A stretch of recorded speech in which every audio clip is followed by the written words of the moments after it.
markuu ammaanaya dumarka wuxuu yidhi faالصaalixaatu qaanitaatun xaafidaatun lilghaybi bima xafida allah. naagaha wanaagsan ee saalixaadka ah, saalixaad mataqaanaa waa naagta ninkeeda ateecda, baariyadda ah oo diinka alla ku socota oo mar walbaa taqaana xuduudda ilaahay. saalixaad ayaa la yidhaahdaa. diinta alla ma ahee axkaam kale kuma dhaqanto. diinta alla ma ahee qodobo ay shayaatiin dejiyeen ma raacdo. diin ilaahay maahana maahmaahyo iyo waxyaabo qabiilada tol iyo waxyaabo ay samaysteen kuma dhaqanto. mar walbaa waxay ku socotaa aayadaha ilaahay, axkaamta iyo diinta ilaah amray subxaanahu wa tacaala. taasaa saalixaad la yidhaahdaa. deriskaa ka ammaan hela, owlaaddeeda ayay wanaajisaa, ninkeeda ayay ateecdaa, xaqa ayay ku dadaashaa, baahida ayay ku sabirtaa, dhibaato fara badan hadday timaaday rabbigeed u aqoonsataa, nimco hadday timaaday rabbi ku shukrisaa subxaanahu wa tacaala. saalixaad taasaa la yidhaahdaa. midaasaa la doortaa oo la guursadaa, midaasaa la doortaa oo la raadsadaa, midaasaa la doortaa oo laga dhigtaa marwo gurigaaga kaaga shaqayso kuu wanaajisa. haddii aad doorato midaan diin wax ka aqaan, daa'imkeeda aan ixtiraamayn, ilaahay aayadaha uu soo dejiyey aan waxba ka kasayn, deris sida loo ixtiraamo aan aqaanin, ilmo aan aqaan si loo tarbiyeeyo ilaa cay inay ku tarbiyayso maahane, midda noocaasa dhinac ayaa laga maraa. midda kale ee wanaagsan ayaa la guursadaa oo la guri keensadaa. saalixaad ayuu yidhi ilaahay. faالصaalixaatu waxaa loo raacsiiyey qaanitaad, waa kuwa mutiicaad oo adeecid badan. yay ateecaan ilaahay subxaanahu wa tacaala, yay ateecaan ragga qaba, amarkiisa ayay qaataan, way ka dambeeyaan, kama kor hadlaan. waxa uu sheega wax ka badan ma sheegaan. hadalkiisa iyo hadalkeeda mar walba waxaa hoos jira hadalkeeda. taas ayaa qaanitaad la yidhaahdaa. ilaahay ayay ku xihan tahay subxaanahu wa tacaala. mar allaala marka uu ninkeeda amro samcan wa taacan ayaa lagu yaqaanaa. way samcdaa, wayna ateecdaa, warkiisay ixtiraamtaa, way qadarisaa, way qiimaysaa. naagta saalixaadka ee qaanitaadkaa sida ayaa lagu yaqaanaa. ilaahay qaanitaad ayuu ku magacaabay, waa kuwa raggooda ateeca. waxaa kaloo lagu magacaabay xaafidaad inay yihiin kuwa xifdin badan. maxay ilaaliyaan mataqaanaa? waxay ilaaliyaan ma aha qabiilkooda, nasabkooda, cardigooda iyo waxyaabaha kale. waxay xifdiyaan oo ay ilaaliyaan ma aha inay abtirsigooda xifdiyaanay ilaaliyaan oo weligood uusan ka dhumin, laakiin diinta allay ilaaliyaan subxaanahu wa tacaala. waxay ilaalisaa axaadiista nebiga sala allahu calayhi wasalam. waxay xifdisaa oo ay ilaalisaa ilaahay waxyaabaha uu amray. ninkeeda ceebtiisa ayay xifdisaa, waa ilaalisaa oo bannaanka ma bixiso, bannaanka ma geyso. sidaa laguma yaqaano. maxay kaloo xifdisaa? nafsadeeda iyo maalkiisa, sida rasuulku tilmaamay sala allahu calayhi wasalam.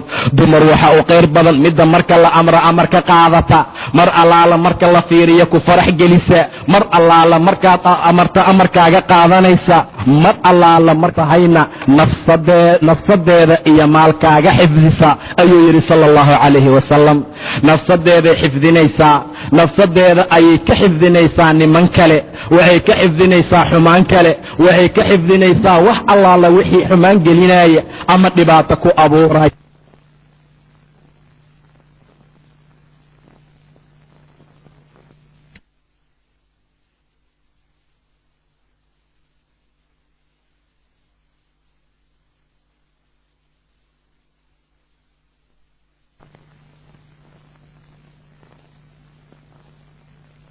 ninku maqan yahay bimaa xafida allah.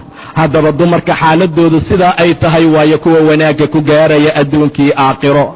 haddii amarkaa la siiyey oo intaa ay ka soo baxaan waa bani aadama, ka warrama haddii qalad naga dhaco ama qalad ka dhaca ayaga, maxaa la amray raggu inay sameeyaan? ilaah subxaanahu wa tacaala, wallaatii takhaafuuna nushuusahunna, mid allaala midaad nushuusnimo uga cabsataan, amarka inay diidayso, wixii hadda aan soo tilmaannay qayb ka mida inay ka hor imaanayso, naag walbood saa uga cabsataan. muxuu yidhi ilaah subxaanahu wa tacaala, maxaan samaynaynaa? maxaa nala amray? kartideennii aaway? aaway caqligii? aaway garaadkii? aaw waxyaabii aan wax ku maamuli lahayn? iyo diinta ilaah oo nahagaysa fiiriya, islaamka wanaaggiisa fiiri. xataan saa naagaheenna oo la dhaqmi lahayn ayuu ilaahayna baraa subxaanahu wa tacaala. iska dhaaf soonkii, iska dhaaf salaadii, xajkii, cimradii, axkaamtii diinta, gurigeenna dhexdiisa saan u maamuli lahayn ayuu ilaahayna baraa subxaanahu wa tacaala. laakiin ma rabna maanta, diintayaan nacnay, gadaalan u tuurnay, taacadii rabbiyaan diidnay waxaan jecelnahay waxyaabaha gaaladu ayna amraan waxyaabay buugaagta ku soo qoraan say ayagu isu guursadaanaan isu guursanaa say ayagu u dhaqmaanaan u dhaqannaa say ayagu u dhalaanaan u dhalnaa say ayaga ilmahooda u tarbiyeeyeen ayaan u tarbiyaynaa waa nasiib xumo aawi ilaahay subxaana wa tacaala kitaabkiisa ma nagu filna miyaa diintiisii ma nagu filna miyaa subxaana wa tacaala bacdamay xaaladdu sidaa tahay fiiriya sida uu ilaahay wax noo baraayo fiiriya sida ilaahayna amrayo subxaana wa tacaala wallaatii takhaafuuna nushuusahunna maxaan ku samaynaynaa taa nushuusnimo uga cabsano faciduuhunna waaniya buu dhahay ila subxaana wa tacaala waani isla markii ha furin waa gurigaad soo gashay waxaad aragtay ayadoo hadal kugu soo celisay saddexaa lagu furaa naagaa 10aan kugu furay sidaasay yaqaanaan ragga gobol ka mid ah warsaa ma aha aawe adkaysigii aawe kartidii aawe waxyaabihii kale iyadoo 10aan ku furi karo beri ku imaana